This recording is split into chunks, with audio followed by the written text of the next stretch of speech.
আসসালামু আলাইকুম ভিউয়ার্স। মংলা থেকে মানব ভাইয়া সর্বশান্ত হয়ে ওনার দুটি ফোনই আমার কাছে পাঠিয়ে দিয়েছে। পার্সেলটি এইমাত্র এসে পৌঁছালো। সুন্দরবন কুরিয়ারের মাধ্যমে উনি আমাকে পার্সেল করে পাঠিয়েছেন। আসলে ওনার দুটি ফোন, একটি হচ্ছে পোকো X3 প্রো, উনি গেমিংয়ের জন্য ব্যবহার করে থাকেন। আরেকটি হচ্ছে রেডমি 90 প্রো। যে ফোনটি অন করেছি রেডমি 90 প্রো, আপনারা দেখতেই পাচ্ছেন। এই ফোনটি টোটাল সব কিছু ঠিক আছে, কিন্তু হঠাৎ করেই সাউন্ডটি চলে গেছে, অডিও কোনো প্রকার অডিও নেই।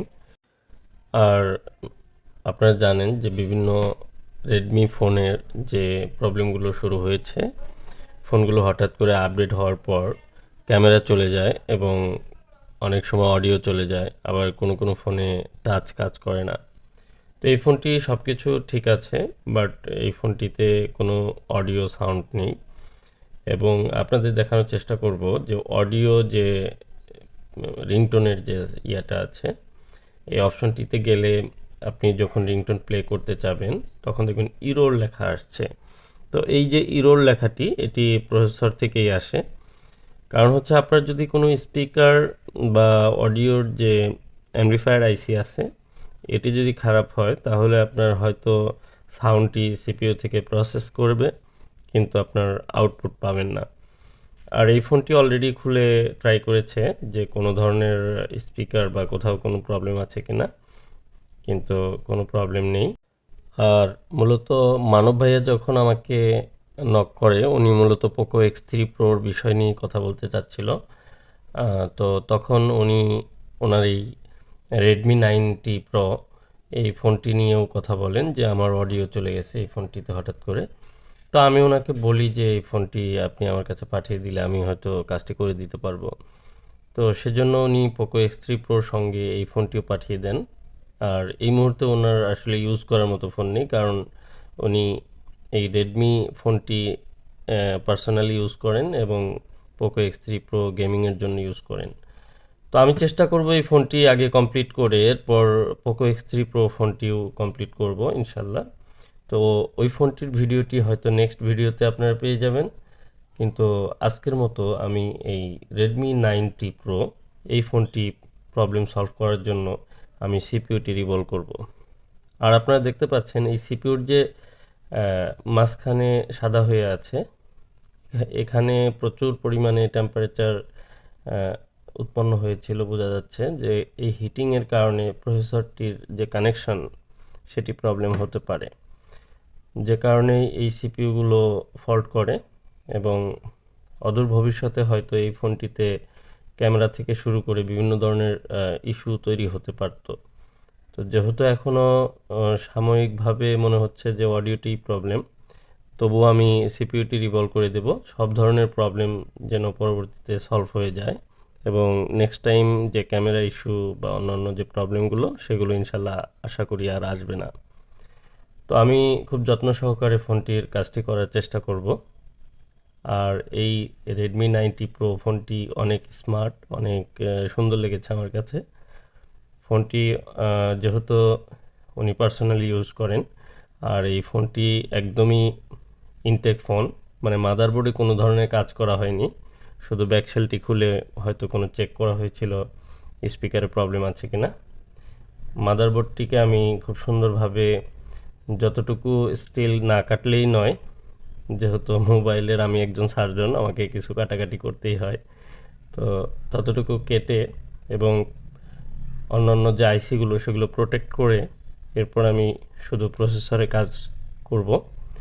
আর এই যে আপনারা দেখতে পাচ্ছেন এই প্রসেসরটি কোয়ালকম স্ন্যাপড্রাগনের যে আইসিটি, এই SM7150 এই আইসিটি, এটি হচ্ছে প্রবলেম।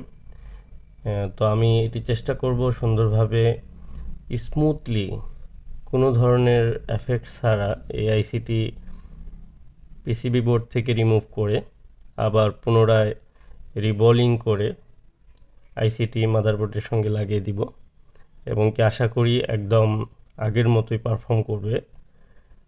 কারণ এই আইসিগুলো যদি আপনি সুন্দরভাবে কোনো ক্ষয়ক্ষতি ছাড়া আপনি যদি আইসিটি রিমুভ করে রিবল করে লাগাতে পারেন, তাহলে এই আইসির যে পারফরমেন্স সেটি কিন্তু কমবে না, ঠিক আগের মতোই এই পারফর্ম করবে এই আইসিগুলো। তো আমি প্রথমে 280 ডিগ্রি টেম্পারেচার দিয়ে গ্লু কাট করে নিয়েছি। এরপর আমি এখন সিপিইউটি রিমুভ করার জন্য ফ্লাক্স ব্যবহার করছি এবং পাশাপাশি আমি এই টেম্পারেচারটি 380 ডিগ্রি 50% এয়ার দিয়ে আমি চেষ্টা করছি আইসিটি রিমুভ করার। আসলে মাঝে মাঝে টেম্পারেচার আপ ডাউন করতে হয়। আমি খুব স্মুথলি আইসিটি রিমুভ করার চেষ্টা করছি। দেখুন আমার আইসিটি রিমুভ হওয়ার সময় হয়েছে। দেখুন এতটাই স্মুথলি আইসিটি রিমুভ করলাম, এই আইসিটির 1%ও চান্স নেই কোনো প্রবলেম হওয়ার। কারণ আপনি যখন একটি আইসি রিমুভ করবেন, ব্ল্যাক পেস্টেড আইসি, কারণ এটি ব্ল্যাক পেস্টেড আঠা দিয়ে আটকানো থাকে, যে কারণে এই আইসিগুলো রিমুভ করা অনেক সময় অনেক কঠিন হয়ে যায়। তো সেখানে আপনার যখন হ্যান্ড স্কিল ভালো হয়ে যাবে, আপনি যখন অনেক দক্ষ হয়ে যাবেন, এই আইসিগুলো কিন্তু অনেক স্মুথলি আপনি রিমুভ করতে পারবেন। তো আমার আইসিটি রিমুভ হয়ে গেছে। এখন আমি সুন্দরভাবে পিসিবি পোর্টটি ক্লিন করে নেব। কারণ হচ্ছে এই ক্লিনিংটি এতটাই জরুরি। আমার যদি কোনো কানেক্টিভিটি ফল্ট করে, সেক্ষেত্রে কিন্তু এই ক্লিনিংয়ের সময় অনেক সময় যদি কোনো সমস্যা থাকে, সেক্ষেত্রে কোনো বলের কানেক্টিভিটি না হলে এই আইসিটি লাগানোর পরেও কোনো সমস্যা থাকতে পারে। সেজন্য আমি চেষ্টা করব অত্যন্ত নিখুঁতভাবে প্রত্যেকটি বল যেন কানেক্ট পেয়ে যায়, সেজন্য সুন্দরভাবে ক্লিন করতে। আরেকটি বিষয় হচ্ছে, আমরা যখন এই আইসির বলগুলো ক্লিয়ার করি, তো ক্লিনিংয়ের সময় অনেক সময় আমাদের যে সোল্ডারিং আয়রন এবং আমরা যে গ্লু কাটার অথবা আমরা যে উইক ব্যবহার করে থাকি, এগুলোর আঁচড় লেগে বা আঘাতে অনেক সময় মাদারবোর্ডে স্ক্র্যাচ হয়ে যায়। তো এই প্রবলেমগুলো অ্যাকচুয়ালি আপনার কিভাবে এড়ানো যায় সেই বিষয়ে আপনার লক্ষ্য রেখে কাজ করবেন, বিশেষ করে যারা আইসি লেভেলের কাজ করছেন। আর যারা দক্ষ তারা অবশ্যই এই বিষয়টি জানেন যে কিভাবে একটি আইসি রিমুভ করে পুরোপুরি কমপ্লিটলি পরিষ্কার করা যায় কোনো ধরনের আঁচড় ছাড়া। আমি অনেকগুলো কাজ করেছি সিপিইউর, আপনারা দেখেছেন ইতিপূর্বে যে সিপিইউগুলোর কাজ করেছি। আমার সোল্ডারিং আয়রনের মাধ্যমে করি, যেভাবেই পরিষ্কার করি না কেন, কোনো আইসিতে কোনো স্ক্র্যাচ বা কোনো ধরনের আঁচড় বা দাগ বা কোনো বল নষ্ট হয়ে যাওয়া, এরকম আমার কাছে হয়নি। তো আমি অত্যন্ত যত্ন সহকারে কাজ করার চেষ্টা করি, অনেক সময় নিয়ে ধৈর্য সহকারে কাজগুলো করার চেষ্টা করি। তো এই বিষয়টি লক্ষ্য রেখে আপনারা কাজ করবেন। কারণ হচ্ছে একটি প্রসেসর হচ্ছে মেইন ইউনিট, যেটি একটি মোবাইলের মেইন পার্ট। এটি যদি কখনো খারাপ হয়ে যায়, তখন কিন্তু আমাদের ফোনটি একদম ড্যামেজ। আর আমি এ ধরনের অনেক ফোন পেয়ে থাকি, যেগুলো হয়তো আমার আগেও অনেকে কাজ করেছে এবং আইসির বিভিন্ন ধরনের ট্রাই করেছে, আইসিতে হয়তো কোনো ধরনের প্রবলেম হয়ে যায়, যে কারণে কাজগুলো পরবর্তীতে আর সম্পন্ন করা সম্ভব হয় না। তো আমি আসলে চেষ্টা করি প্রত্যেকটি কাজ যত্ন সহকারে করার, এবং যে ফোনগুলো ইতিপূর্বে অন্য জায়গায় দেখানো হয়েছে সেগুলোর প্রতিও আমি যত্নশীল হয়ে কাজ করার চেষ্টা করি। হয়তো কোনোটি পসিবিলিটি নেই দেখে তারপরেও আমি চেষ্টা করি একবার হলেও আইসিটিকে রিভলভ করে সুন্দর করে লাগিয়ে, এবং কি ফোনটি যদি কমপ্লিট হওয়ার মতো 10% সম্ভাবনা থাকে তবুও আমি চেষ্টা করি।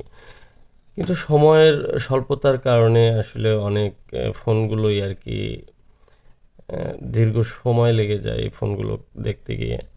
কিন্তু যে ফোনগুলো ফ্রেশ থাকে, যেমন এই মানব ভাইয়ের ফোনটি, দুটি ফোনই একদমই ফ্রেশ, মাদারবোর্ডে কোনো কাজ করা হয়নি। তো এজন্য আমি চেষ্টা করব এই ফোনগুলো, দুটো ফোনই আজকেই কমপ্লিট করে আমি ওনার কাছে সেন্ড করতে। কারণ এই ফোনগুলোতে বাড়তি কোনো কাজ আমাকে করতে হবে না, আমি জাস্ট সিপিইউ দুটো রিবল করে সুন্দর করে লাগালে আশা করি ফোনগুলো রিপেয়ার হয়ে যাবে। যদি আইসি ভালো থাকে সেক্ষেত্রে এই ফোনগুলো সবগুলোই ঠিক হয়। তবে পোকো X3 Pro এই ফোনটিতে অনেক প্রবলেম থাকতে পারে, যেমন যে ফোনগুলো এখনও পর্যন্ত কাজ করা হয়নি সেই ফোনগুলো ম্যাক্সিমাম ফোনই ঠিক হয়। 100টির মধ্যে 2-1টি ফোন ঠিক হয় না, যে ফোনগুলো হয়তো কোনো সফটওয়্যার ক্র্যাশ হয়ে থাকে, এমএমসি ইএফএসের যে প্রবলেমটি সেটির থেকে হতে পারে। আবার কোনো ফোন সিপিইউ একদমই কমায় চলে যায়, আই মিন আপনার সিপিইউটি যখন একদমই ননসেন্স হয়ে যায়, ডেড হয়ে যায়, সেক্ষেত্রে 2-1টি ফোন এরকম যে ঠিক হয় না।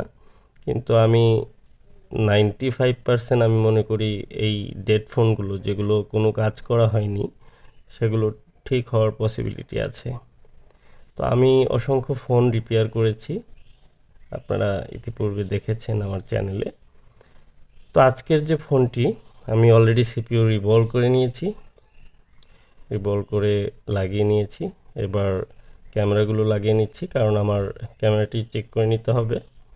আর মানব ভাইয়া অধীর আগ্রহে অপেক্ষা করছেন, কারণ ওনার ফোনটি রিপেয়ার করে ওনার কাছে পাঠানোর পরেই উনি আবার ফোন ইউজ করা শুরু করবেন। তো আমি ফোনটিকে রান করে নিচ্ছি এবং দেখব ফোনটি পরিপূর্ণ কাজ করে কিনা। তো ক্যামেরার এইটি ভিতরে লাগাতে হবে।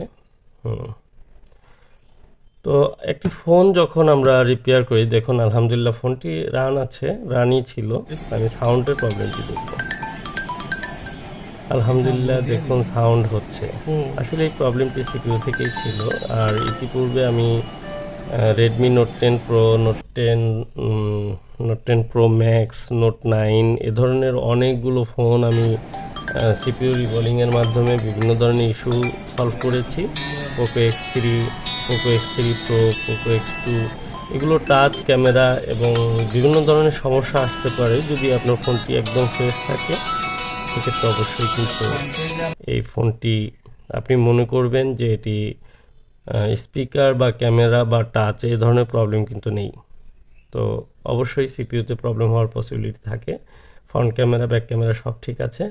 তো ধন্যবাদ সবাইকে ভিডিওটি দেখার জন্য। ভালো লাগলে লাইক করবেন। আসসালামু আলাইকুম ওয়া রাহমাতুল্লাহ।